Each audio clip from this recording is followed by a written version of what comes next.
You know what I'm saying?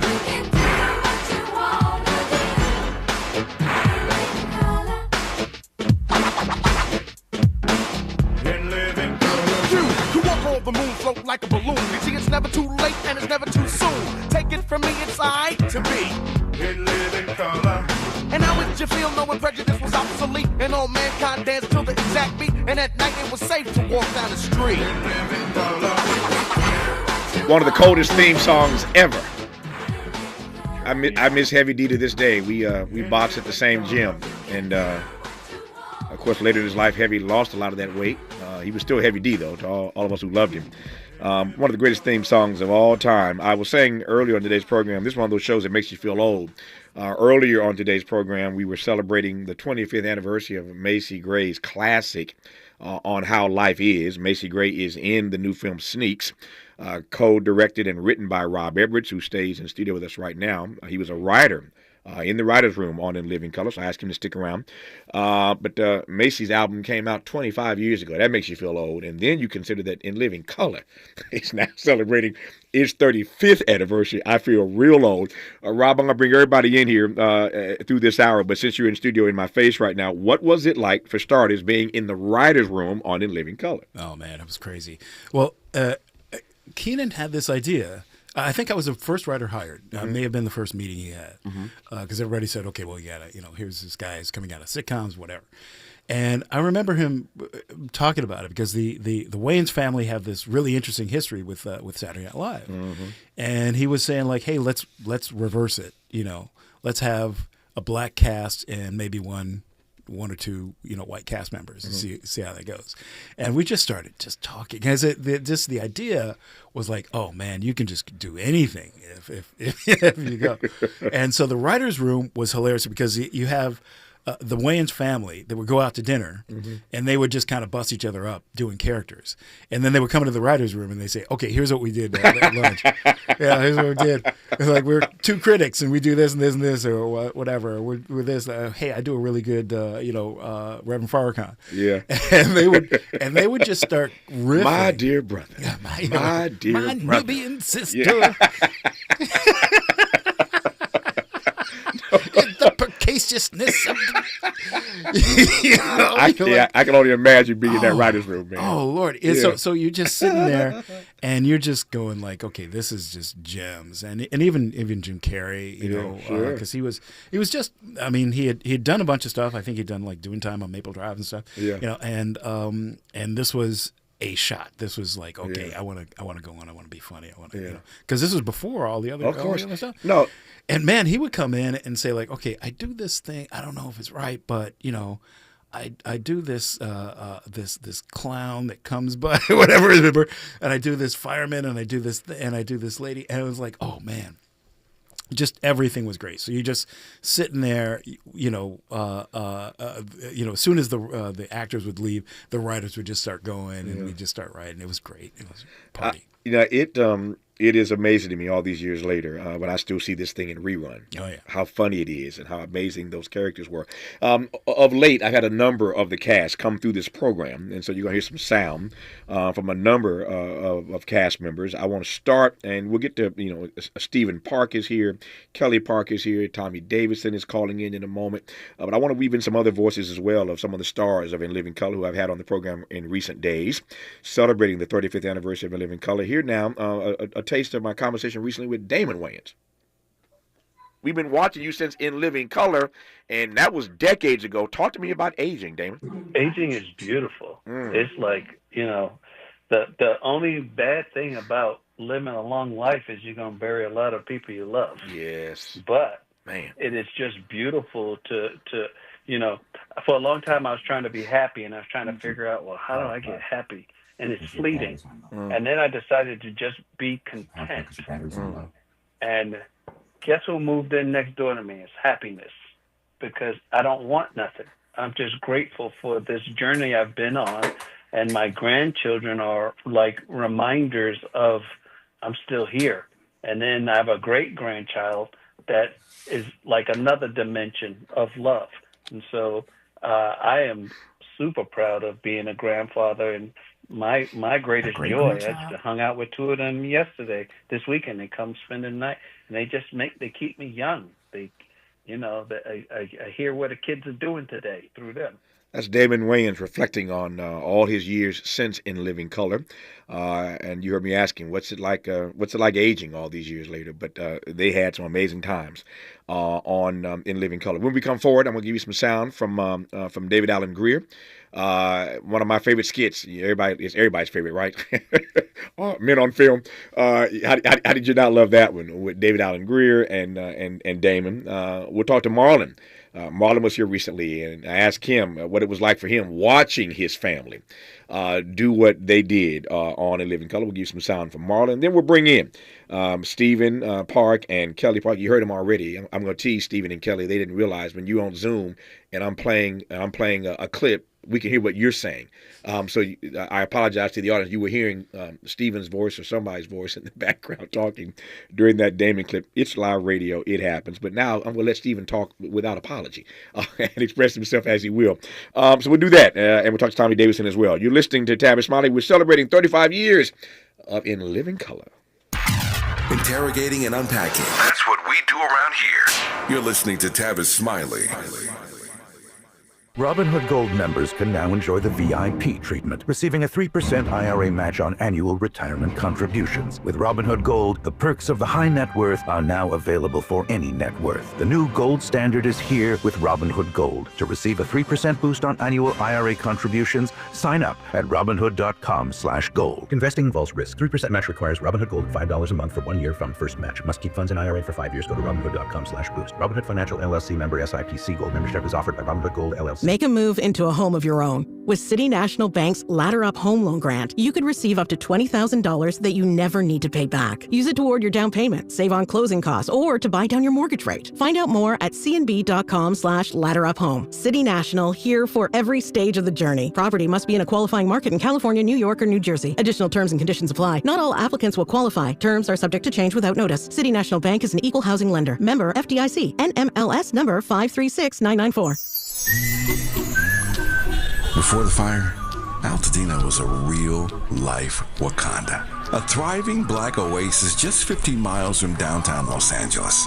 80% black residents were homeowners, building intergenerational wealth against the odds. It was a hub of black-owned businesses, churches, and cultural institutions. It stood as a symbol of black resilience and economic independence. Then, in a matter of hours, it was gone. The fire tore through homes, swallowed businesses, and left behind a painful void. But was it just an unstoppable act of nature, or was negligence involved? Did officials ignore early warning signs? Were the response efforts delayed or insufficient? What role, if any, did corporate or government failures play? Survivors are demanding answers. Don't miss our KBLA Talk 1580 Town Hall. The Eden Altadena Fire, 100 days and counting.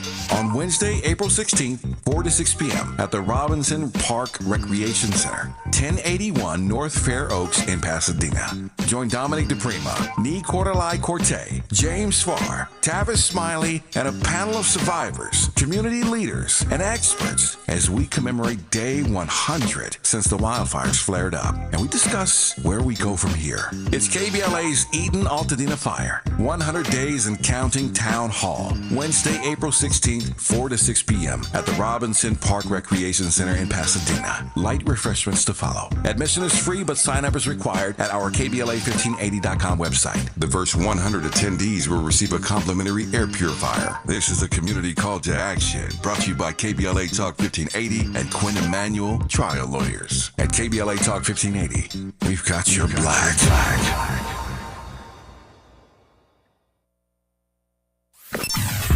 Sometimes he fails at fitting in, but we're okay with that. You're inside the Tavis Smiley Show. I was buying a shirt at this clothing store, and I was out of cash, so I gave the salesman my Equity Express Gold card. I got a call from the store manager. He said he was suspicious of a customer trying to use an Equity Express card. From the manager's description of the man, it was clear he wasn't the right sort to be carrying a gold card, if you know what I mean. So I ran a check on his credit. I knew my credit was good, because I just paid my bill. But the manager asked to see my driver's license. I gave him that. My birth certificate, no problem. Mother's maiden name, I had that too. You see, this had happened before. He answered all of our questions easily. There was no doubt that it was his card. But I wasn't giving up so fast. I asked to speak to the customer directly. Then the lady asked me who won the Bob Hope Invitational Golf Tournament in 1978. I said, kiss my butt, bitch. Approve my credit. I had him. Use of obscenity over interstate phone lines is a federal offense. So I asked the store manager to stall him while I called the police. So they told me everything was cool, and they started treating me real nice. A little too nice. They gift wrapped my shirt. They served me hors d'oeuvres and started doing magic tricks. Then it got a little late, so I got up to leave. Luckily, the cops got there in time. Sure, he sued us and won, but it was still fun to do, and the store manager was grateful. You see, helping people is what we're all about. Equity Express. Don't leave your crib without it. Or your driver's license, or your birth certificate, or your high school diploma, or your blood type, or your passport, or your dental records, or your fingerprints, or a notarized letter from the... I'm Travis Smiley. We are celebrating the 35th anniversary of In Living Color, and let me start by saying, Stephen Park, an apology. That wasn't Stephen's voice I heard. That was Tommy. We were playing a clip moments ago of Damon Wayans, and you heard somebody talking, and leave it to Tommy Davidson to just walk into the Zoom room, running his mouth. Ain't nobody ask him nothing. Tommy just walk in talking. Hey, Tommy, how are you, sir? What's happening, man? I see you got a Pat the Guy and Audrey Hepburn with you. So let me just say hello to Tommy. Let me say hello now to Stephen Park. Stephen Park, how are you, sir? I'm good, and I'm here with my wife, Kelly Cofield Park. I'm about to bring her in. Trust me. Kelly, how are you? Oh, all right. She's sitting right next to me. So. And Kelly, how are you? Oh, I'm very well. I just want to say if Tommy busted into anything, he only made it better. Yeah. so Kelly, I'm sorry, Kelly. Let me. No, go ahead. Yeah, you got a bunch of folk on one line here. So Kelly, let me jump to you first. We just heard your voice in that clip. Talk to me about that clip and your remembrances of being on A Living Color all those years ago. Oh man, I want to hear this. Well, I mean, it's just so funny now because now we have a name for the sort of character I would play. It's called Karen. Yes. Yes. Right. Right? Now there's like this sort of cultural like name, like this moniker. But yeah, it was really, really fun and challenging to be in an environment where it was not only, it was like the bigger of an asshole that I could possibly be to sell that. You know what I'm saying? Like it just like to really just take somebody down would be so delicious if you really like to show that kind of thing, to parody that sort of absolute unfair treatment was delightful. To be able to go that far in doing something like that, like to lend myself to that was wonderful. Yeah. So Tommy, how did this show allow you to stretch artistically and creatively and comically? It just gave me a license to do everything I wanted to do, man. Everything I wanted to do. Hold on, turn this off. Hold on. Sorry about that. That's why I love Tommy. That's why I love Tommy. Tommy just... My kids were taking too long, so I made my own branch out. Yeah. It's just a Tuesday for Tommy. Hey, Tommy, this is Rob Edwards. So yeah, just the opportunity itself was just all of us needed. Yeah. You know, I met Kelly. Hold on now. I met Kelly and everyone on the show. Okay, this isn't even gonna go good. Okay, here. Hold on. Travis, yes, I'm here. Wanted a real show, right? Yeah, I did. I got one now. So now you got. Okay. Yeah, I got. So there you go. And so you know, us all coming in together when I think it was from day one. Yeah. From day one, we started talking and our rhythm was just right. We actually became like a family in that first episode. We went to lunch every single day. Yeah. You know, we didn't know anything about fame. Yeah. You know what I mean? We just wanted to do. We just wanted to be funny. We wanted to be famous.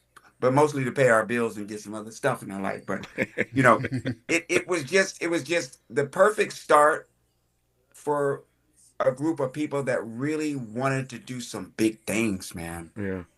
And it worked out. No, it did. It did. Yeah. So Stephen Park, I've been at this long enough to know, and I've interviewed enough people over the course of my career that not every ensemble cast works. You put a particular mix of people together, it doesn't always work. To your mind, what do you think made this work?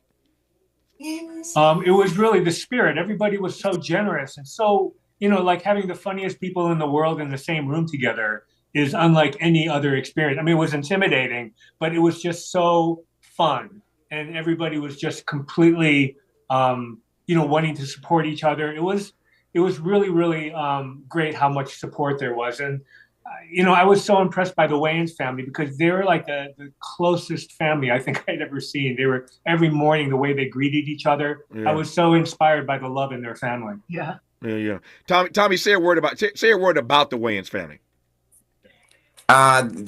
You get jealous. Yeah. They're so tight. They come in all the men in that family, when they see each other, they kiss each other on the cheek. Yeah. I had never seen anything like that in my life. I was like, these are like the Black Waltons, and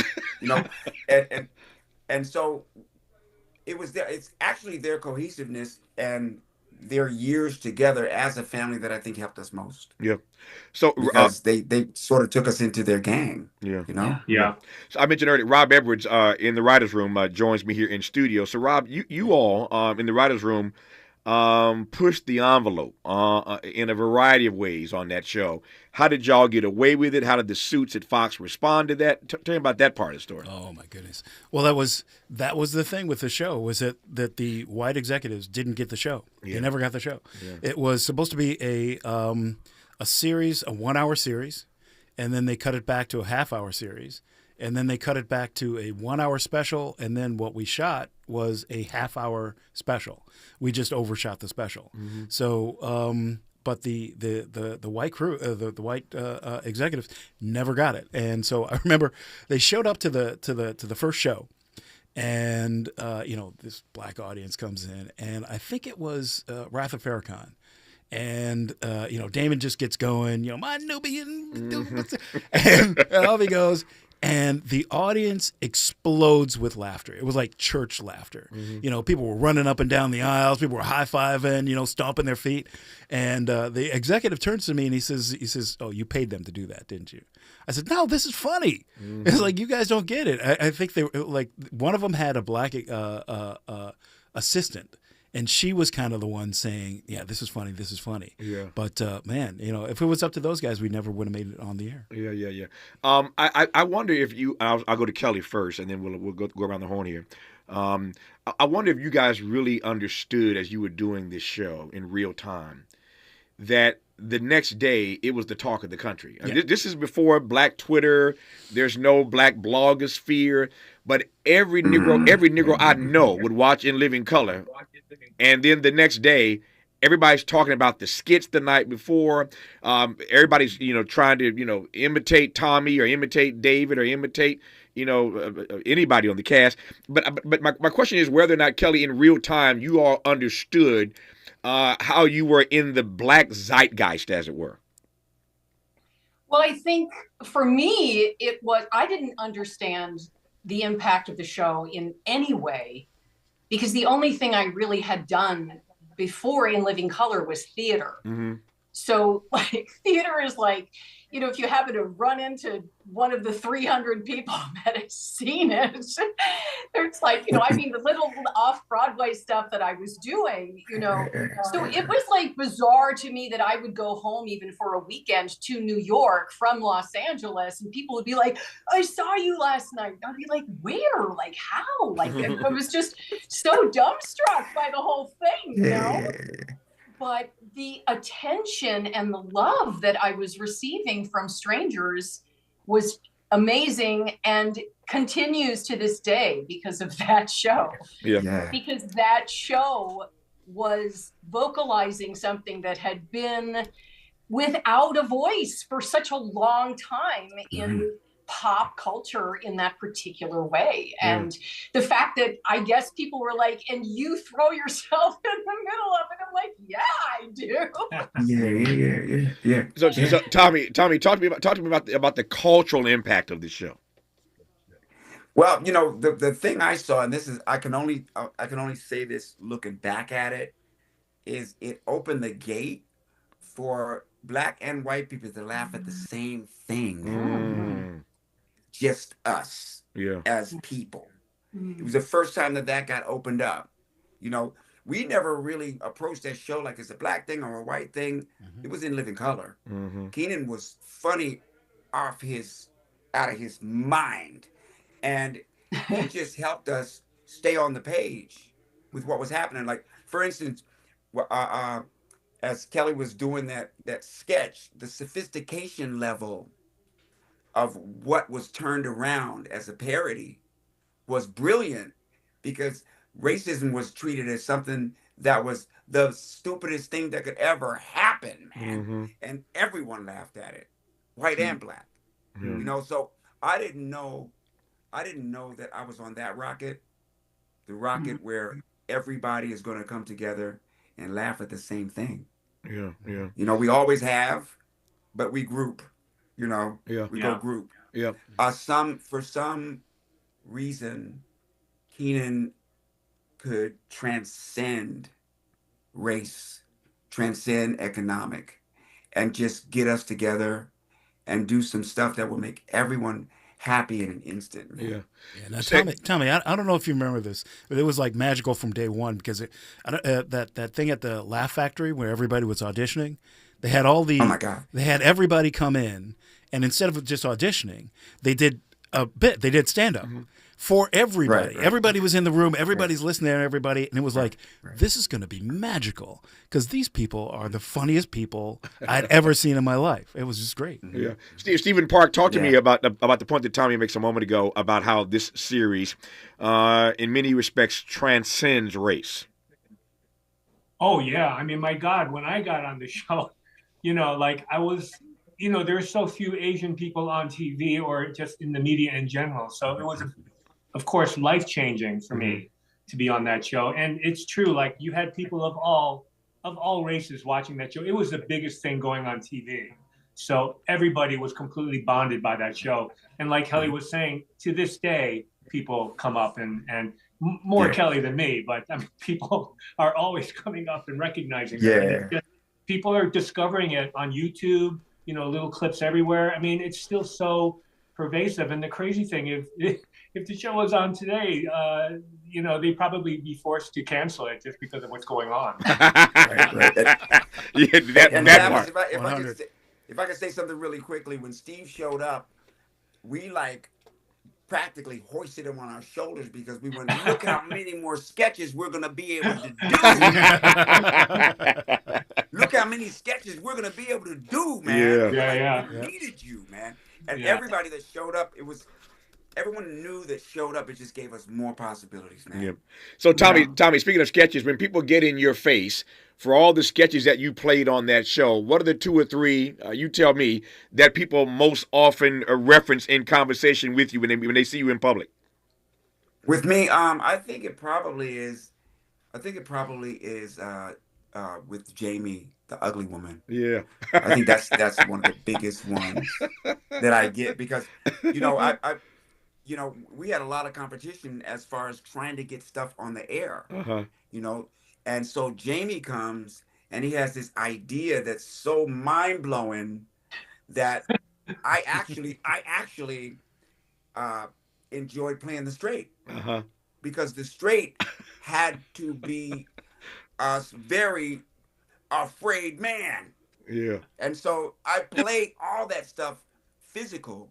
So it was just like a marriage between the two of us, where he brought in this solid character and I brought in what I could do physically.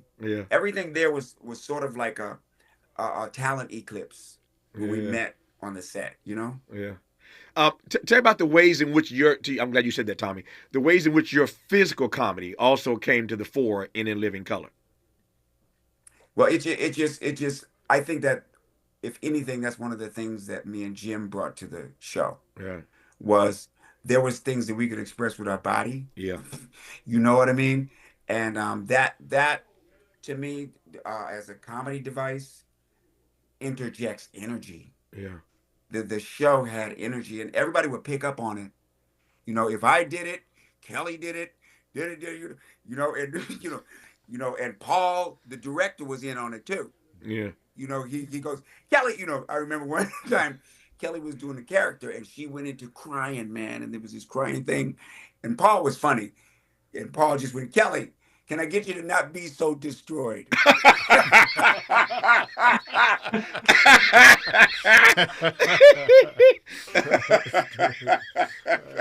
To not be so destroyed. That is hilarious.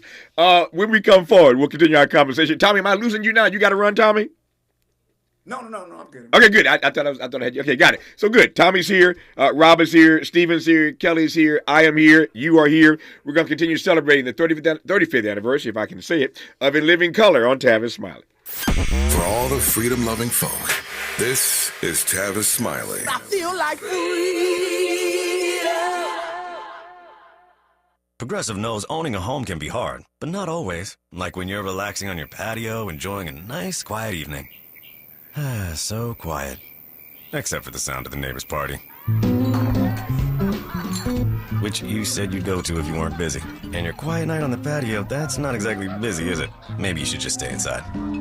At least Progressive's Home Quote Explorer lets you easily compare rates, so shopping for insurance is the easiest part of owning a home. Progressive Casualty Insurance Company affiliates and third-party insurers. Comparison rates not available in all states or situations. Prices vary based on how you buy.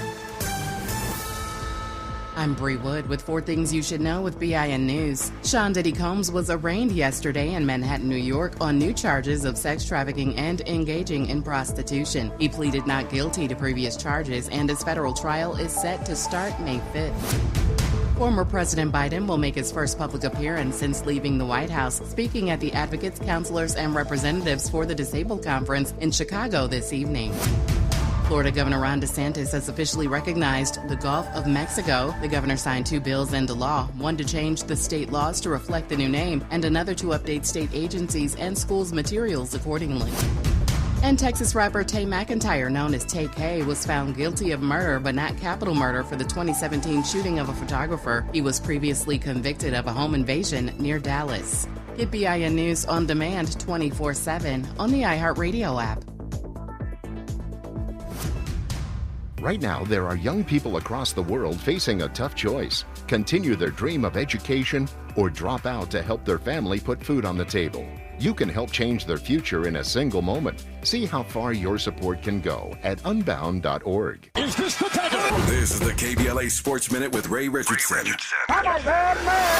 USC forward Kiki Iriefin was the 4th player selected Monday night in the WNBA draft. Iriefin was chosen by the Washington Mystics. The LA Sparks used their first-round pick on Alabama forward Sarah Ashley Barker. The number 77 jersey worn by Lakers star Luka Doncic is the top-selling jersey in the NBA. Doncic is the first player other than LeBron and Steph Curry to lead the NBA in jersey sales since 2013. Doncic, a native of Slovenia, is also the first international player to lead the NBA in jersey sales. For some reason, Colorado quarterback Shedeur Sanders has declined an invitation to attend the NFL draft, scheduled for April 24th in Green Bay. Sanders is projected to be the second quarterback selected. At least 17 players expected to be first-round picks have agreed to attend the draft. No debates, no speculation, just the info you need. That's your KBLA Sports Minute. I'm Ray Richardson on KBLA Talk 1580. We've got a lot to talk about. Hi, I'm Zoe Williams, a.k.a. the Voice of Reason, encouraging you to join me weekdays from 7 to 9 p.m. for the world's most intriguing relationship radio roundtable. Every night, I facilitate and encourage our loyal listeners to participate in the most engaging relationship discussions you'll hear anywhere. So make it a point to rendezvous with me, Zoe Williams, the Voice of Reason, Monday through Friday, 7 to 9 p.m. Pacific Standard Time. Trust me, your relationships will never be the same. The VOR is on fire tonight. Unapologetically progressive. KBLA Talk 1580. We've got your black. paid for by government.com. Did you know the United States Mint has issued a new Morgan silver dollar coin in proof condition for the first time? Not only that, they are also minted in 99.9% pure silver for the first time ever in history. Coin experts are calling this an amazing opportunity for anyone that knows the enduring popularity of Morgans. But you must hurry. Only 400,000 of these legal tender silver dollars were issued. These first ever Morgan silver dollars are brand new with stunning mirror-like finish, minted by the iconic San Francisco Mint. Call now and you're guaranteed a new first ever 99.9% pure silver proof Morgan dollar. To learn more, call 1-800-973-9717. If you order now, you will receive a free coin collector bonus pack, a $25 value, free with every order. Call 1-800-973-9717 now to secure your new Morgan silver dollars before they are gone. That's 1-800-973-9717. Hi, I'm Dominique DePrima, and it's almost time to celebrate KBLA's 4th anniversary, coming up Juneteenth 2025. We'll be marking the achievement with 4 key community events, including a special symposium, luncheon, and brain trust hosted by me entitled The State of Black Women in Los Angeles. Keep it locked here for details on how to join us for this groundbreaking symposium examining the unique challenges, triumphs, and contributions of Black women in Los Angeles in the areas of education, healthcare, community leadership, cultural and political contributions. This public convocation will provide a critical forum to address the specific social, economic, and political realities facing Black women in LA today. We'll go live with a radio broadcast and YouTube live stream, a public discussion, and a private dialogue with some of LA's most impactful women. It's an affirmation of Black women standing at the intersection of race and gender in times of adversity while demonstrating remarkable resilience and leadership. We will listen and we will speak out and be heard, all in service of finding opportunities and solutions. Please plan to join us in celebrating our 4th anniversary by amplifying the voices of Black women. For more on our symposium and 4 events celebrating 4 years on the air, simply stay tuned or keep an eye on KBLA1580.com and help make this Juneteenth more jubilant with all of us at KBLA Talk 1580.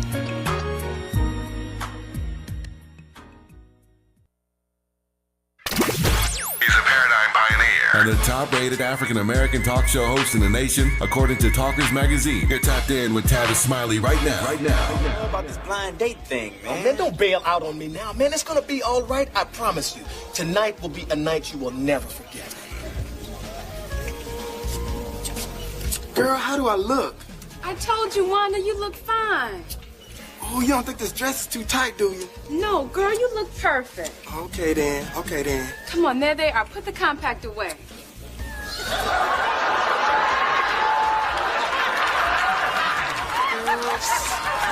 I hope he ain't ugly, because I can't stand no ugly man. No. He's cute. Oh, no, wait a minute. No, she didn't. Look, she gonna try to have my dress on. She just, and ugly. Wanda, that's not nice. Come Well, on, you you just, know that's not right. If she ugly, she just ugly. Ain't no ifs, ands, or buts. Who you looking at?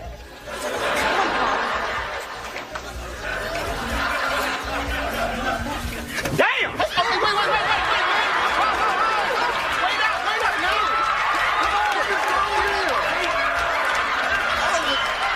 Wait, this is Carl. This is Wanda. Carl, man. Wanda.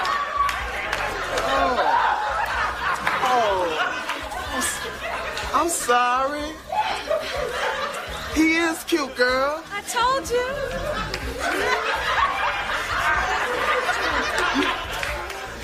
Calm down. You're so stiff. Well, you gonna pull my chair out for me? So Tommy Davidson, Rob and I, first of all, everybody's in here laughing, number one. But number two, we were just talking about how gifted you are to play the straight guy in that particular situation. Man, it you know, the catchword for our cast is like courage, man. Yeah. You know, I don't care what you had in you. You had to bring it out. You had to bring it out, buddy. You know, and the one thing I loved about Keenan was he had one rule. if it ain't funny, it ain't funny. You know what I mean? You didn't spare our feelings, man. We'd be at the table going, when because we had to actually show along with the writer. Right. Because we were a pair. We had to come in with the writer, the group of writers, and present our sketch in front of everybody. And nobody was going, hey, you know what? We can fix that part. Or they were just going, hey, man. You just go, next one, man. We just go, what else you guys got? If it ain't funny, it ain't funny. We were talking here, Kelly. We were talking. In case you just tuned in, we're celebrating the 35th anniversary of In Living Color with some amazing cast members. Of course, that's the voice of Tommy Davidson. In studio with me is Rob Edwards.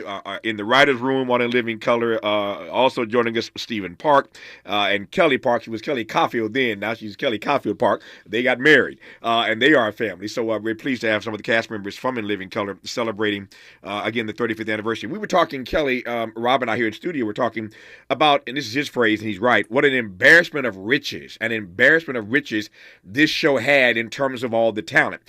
David Allen Greer was here in studio not long ago, and he reminded me, I actually didn't know this. David informed me is the more appropriate word.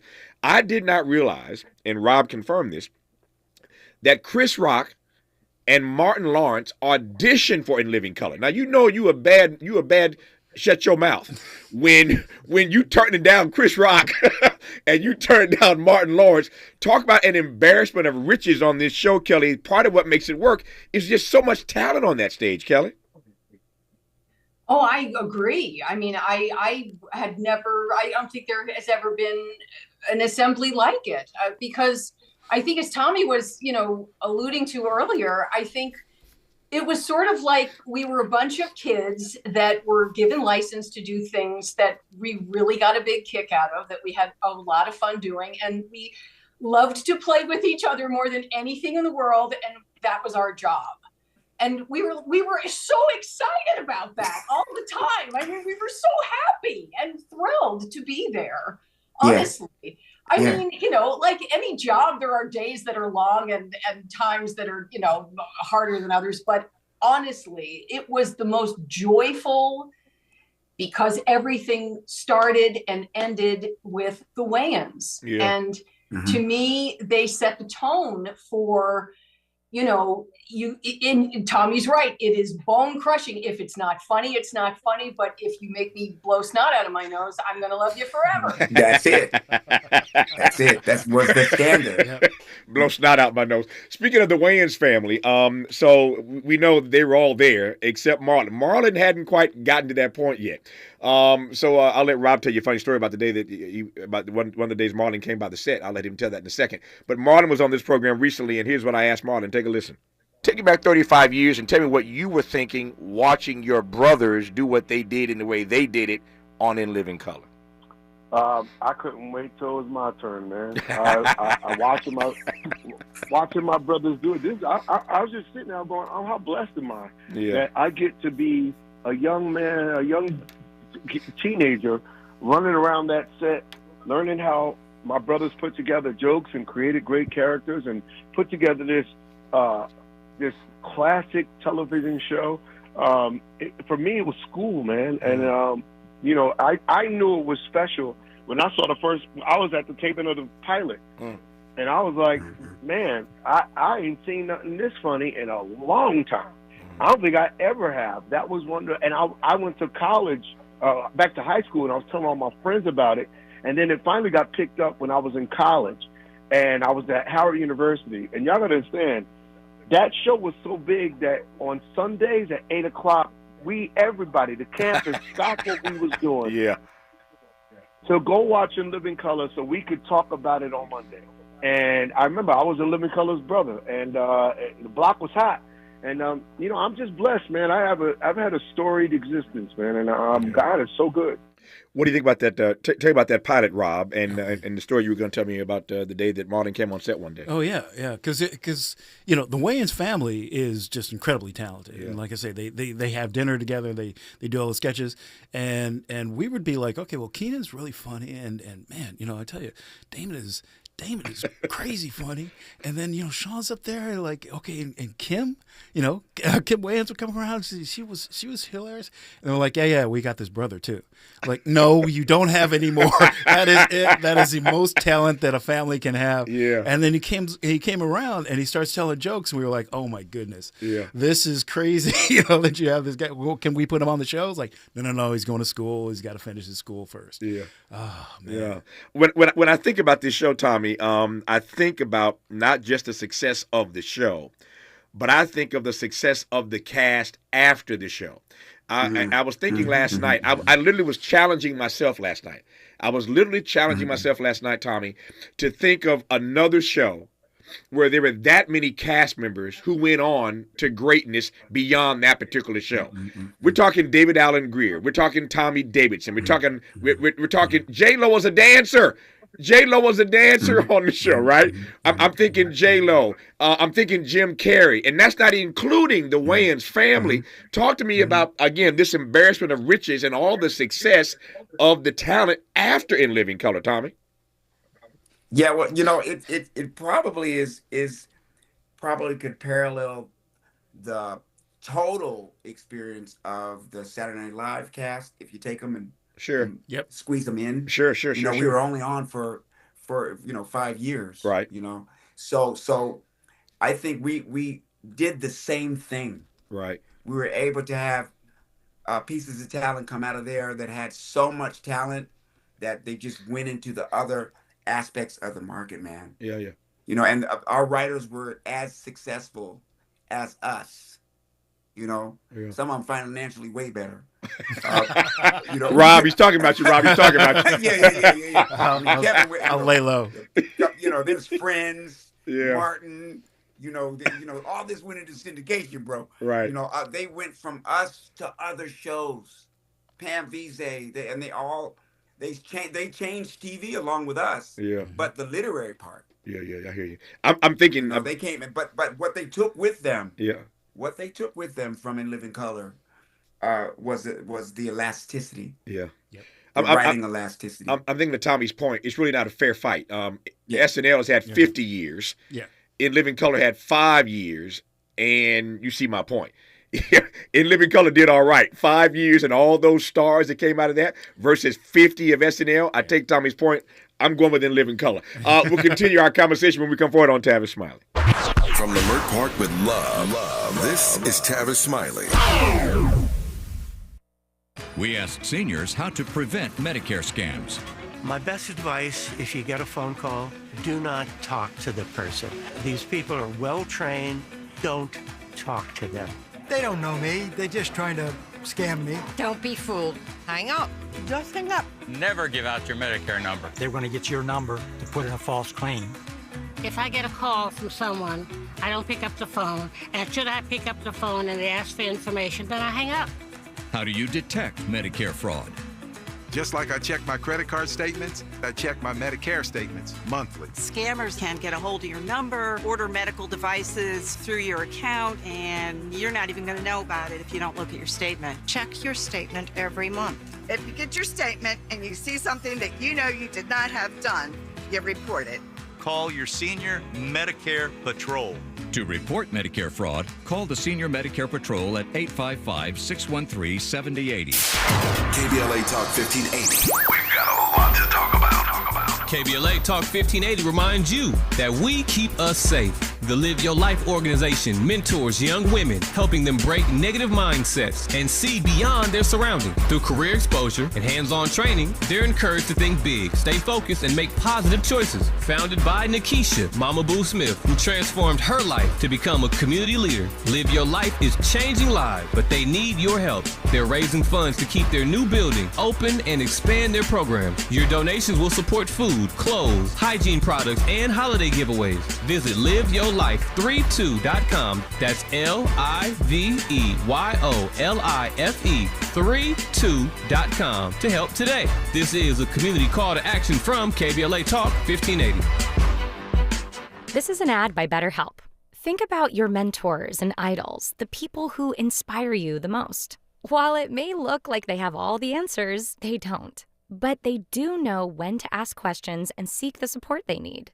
In a world that glorifies hyper-independence, it's easy to forget that we're all better with a support system. Therapy is a great way to find a consistent source of support in your life, so you can break free from the outdated belief that seeking help is a sign of weakness. BetterHelp has experienced therapists ready to help you with challenges ranging from anxiety and depression to relationships and stress. It's convenient, too. You can join a session with the click of a button, helping you fit therapy into your busy life. You can even send your therapist a message anytime something comes up. Build your support system with BetterHelp. Visit BetterHelp.com/ABCRadio today to get 10% off your first month. That's BetterHelp, HELP.com/ABCRadio. Freedom is an endless meeting. So let's get back to it with Tavis Smiley. Tavis Smiley and Stephen Park and Kelly Caulfield Park and Tommy Davidson and Rob Edwards. We're celebrating the 35th anniversary of In Living Color. I asked this question, Kelly and Stephen, earlier. I'll come to you first, Stephen. I asked this question earlier of Tommy Davidson. He gave me his answer. So when people walk up to you, Stephen, all these years later and talk about In Living Color, which of your sketches do they reference most often? Oh, well, we were just talking about when I did Me Want Maury with Jim Carrey. Which, I don't know how well that holds up, but that was pretty out there. And and I did meet Connie Chung after that, and she wasn't very happy about it.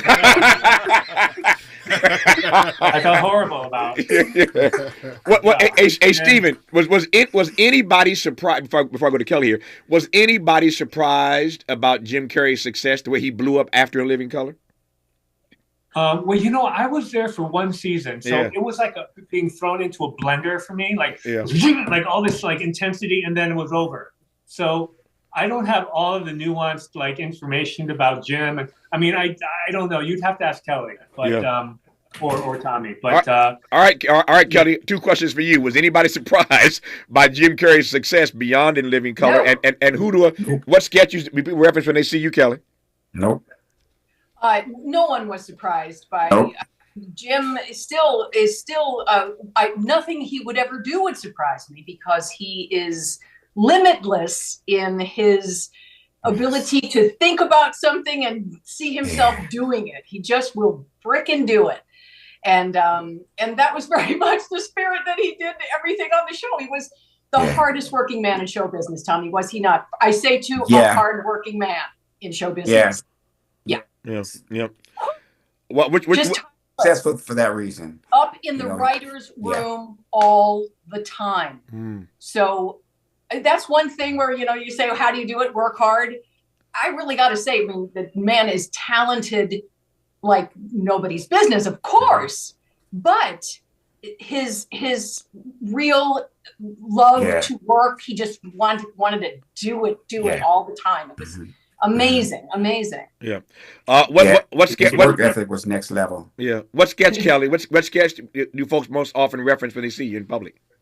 Oh, I think people seem to like the. I used to do a character called Velma Mulholland, who was sort of out of time. She was from every old movie. They used to call them women's films because they starred women, and they had many different types of characters. There was the hooker with a heart of gold, and there was the good girl who's super shocked and surprised by everything. And that was in black and white. I was in black and white, and everybody else was in color. And so people really remembered and really loved that. But then by the same token, though, people seem to really enjoy my participation in the Homie the Clown sketches. Which I will tell you for that, they was just speaking incredibly loudly. There's some sketches that are just unforgettable from that show, and Homie the Clown is one of them. When we come forward in our remaining moments, just a few minutes left in this hour with this amazing cast from In Living Color, celebrating 35 years of this classic comedic genius of a show. We'll go around the round table here and ask our guests what they think the legacy is of this show, even as we still see it in reruns. You're listening to Tavis Smiley. Helping to stretch your moral and political imagination. This is Tavis Smiley. Do you enjoy fatty foods, sweets, and alcohol? Who doesn't? Unfortunately, all those things put a lot of pressure on our liver. That's why pharmacist, best-selling author, and nutritional expert Sherry Torkos recommends Active Liver from New Nordic. The liver is an incredible organ. It works nonstop to process toxins and chemicals from our food and drinks, medications we take, and even environmental exposures. As a health expert, I'm often asked how to support the liver's natural detoxification process and offset the effects of fatty foods, sugar, and alcohol. I recommend Active Liver by New Nordic. This gentle plant-based supplement is an effective way to support your liver's vital functions as well as your energy and overall well-being. With its powerful blend of turmeric, milk thistle, and globe artichoke extract, Active Liver is the perfect way to keep your liver healthy and you feeling your best. Active Liver is available in both a delicious gummy or tablet. You can find Active Liver in the vitamin aisle at your local CVS or online at Amazon or newnordicusa.com. If you're like me, 60 and retired, making ends meet, especially here at the supermarket and drugstore, is tough. I'm so blessed to have found benefitscheckup.org. It's a free and confidential website from the National Council on Aging that connected me to $1,200 a year in programs that help pay for food, medicine, utilities, and more. Maybe it can help you. benefitscheckup.org. You know where you want to go in life, and City National Bank can help. City National knows the dedication it takes to build your vision for the future into a reality, and our team is here for you. We have a wide range of options to help, from personal savings accounts to interest-bearing money market savings accounts and more, all designed to help you get where you want to go. City National, here for every stage of the journey. Learn more at cnb.com. City National Bank is a subsidiary of Royal Bank of Canada, member FDIC. Hey there, Los Angeles. This is James Lucky Jr., publisher and editor of Los Angeles News Observer. Are you hungry for news that matters to you in the African-American communities of Los Angeles? Well, buckle up, because we got the scoop you've been craving. Stay in the know and never miss a beat with our free weekly publications conveniently available near you. Or hop on the digital wave and become an exclusive subscriber at OGNSC.com. Don't forget to join the party on Instagram and Twitter at OGNSCINC for behind-the-scenes access and sizzling updates. No more FOMO. Let's stay informed, connected, and empowered together.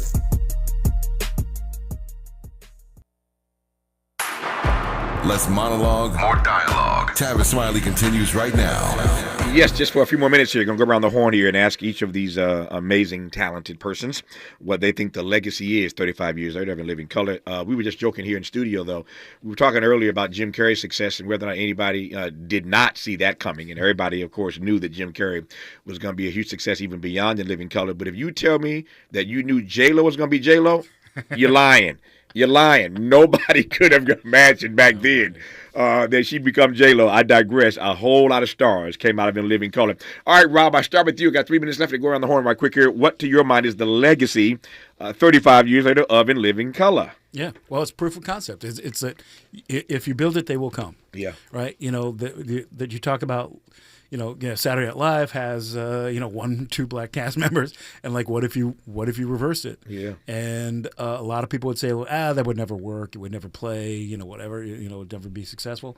And here it is. So you can always look back and say, this is what happens when we get together and have some fun. What's the legacy, Kelly? I think the legacy, hopefully, is we always need to take a really good look at ourselves and figure out what messages we are receiving and giving. And this show is honestly like, people need a refresher. They really do. They need a refresher in terms of the tone in the country right now, I think. Yeah. Stephen Park, what's the legacy? I think that this is one of the greatest shows that have ever been on television. To just be honest. And I'm surprised that I know that they tried to reboot it at one point. I'm surprised the show isn't on TV now, but I think it's an important legacy for sure. Yeah. So, Tommy, I'll give you the last word. 2 questions for you because you're Tommy Davidson. 1, what is the legacy? And number 2, to the point that Stephen just made, could something like this work in this moment where people are so touchy and so finicky? Yeah, I think it would work absolutely. Because I think our legacy is mankind versus the human race. The human race, we race for resources. We race to be on top of the next one. We race to do that.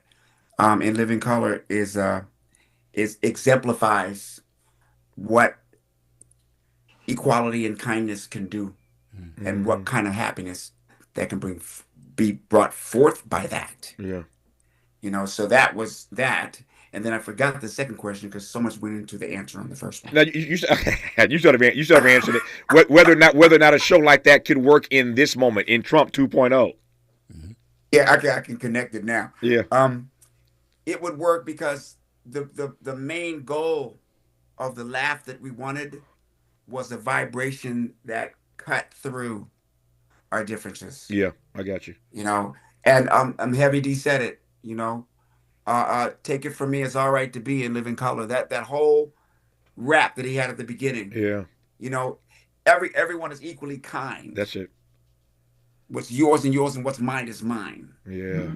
You know, it really just said it all. And then here comes this multi-billion dollar industry out of hip hop that changes everything. Yeah. And this was the essential seed to that. Yep, it was indeed. I have enjoyed this hour immensely. Let me thank Rob Edwards. Let me thank Stephen Park. Let me thank Kelly Caulfield Park. Let me thank my friend Tommy Davidson and Damon for coming by earlier, and Marlon for coming by earlier, and David Allen Greer for coming by earlier. We've had a great time this year celebrating the 35th anniversary of this classic piece of work in living color. Love you all. Thank you for your time. Back here tomorrow to do it again. Until tomorrow, thanks for listening to Tavis Smiley. And as always, keep the faith. Wonderful. Great.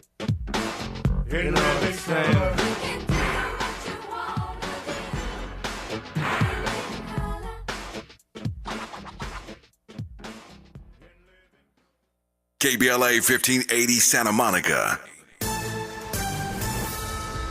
I'm Bree Wood with 4 Things You Should Know with BIN News. Sean Diddy Combs was arraigned yesterday in Manhattan, New York on new charges of sex trafficking and engaging in prostitution. He pleaded not guilty to previous charges, and his federal trial is set to start May 5th. Former President Biden will make his first public appearance since leaving the White House, speaking at the Advocates, Counselors, and Representatives for the Disabled